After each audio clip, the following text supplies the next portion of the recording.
Hi భయ్య, చాలా మంది నేను వీడియోలు చూస్తున్నా ఇన్స్టాగ్రామ్ లో. కన్నడ బిగ్ బాస్ లెక్క మన బిగ్ బాస్ కూడా బంద్ అయిపోతారంట, అందరు బయటకు వస్తున్నారు. అరే బాబు, వ్యూస్ కోసం చేయకంట ఆయన. అండ్ వీళ్ళు ముగ్గురు ఎవరో వాళ్ళు సిద్ధిపెట్టారంట. అన్న మీకేం పని లేదా అన్న? మన బిగ్ బాస్ లో ఏం తప్పు ఉందని నాకు చెప్పు.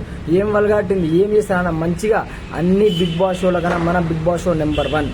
మాట్లాడే విధానమైన, ఆడే గేమ్ అయినా పద్ధతిగా, అండ్ మనకు ఒక అగ్రిమెంట్ గా నాగార్జున సార్ గారు ఆయన తెలుసు ఇలాంటి ఏ గేమ్ ఎలా ఆడాలో, ఏ గేమ్ ఎలా ఆడిపోయారు. అంతేగాని ఎందుకన్నా మీకు పని లేదా? నా పోయి కేసేసిన్లు నాకు మస్తు బాధ అనిపించి. ఏదైనా తప్పు జరిగితే ఈ తప్పు అయిందిరా అని ప్రూఫ్స్ పెట్టండి, ఇట్లా అయిందిరా అని కేసేసినామని చెప్పండి. అంతేగాని మీకు ఇష్టం చూడండి మీరు చేస్తే ఏమన్నా కామన్ పర్సన్ కూడా చానిచ్చిన బిగ్ బాస్ వాళ్ళు.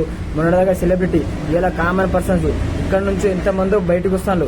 అంటే మనం కూడా రావచ్చు, రేపు మనం కూడా పోవచ్చు. అరే నీకు ప్రాబ్లం ఉంటే రా అన్న, అంతేగాని నువ్వు మంచి రియాలిటీ షోని చెడగొడతావు ఏమన్నా. చాలా తప్పన ఇది. అలాంటి పనులు చేయకండి. మన తెలుగు ఒక మంచి పేరుంది, ఆ మంచి పేరు నిలబెట్టుకుందాం. అండ్ బిగ్ బాస్ షో ఎవ్వరు ఎంత చేసినా బిగ్ బాస్ షో ఆగదు బై. Bigg Boss షోనే.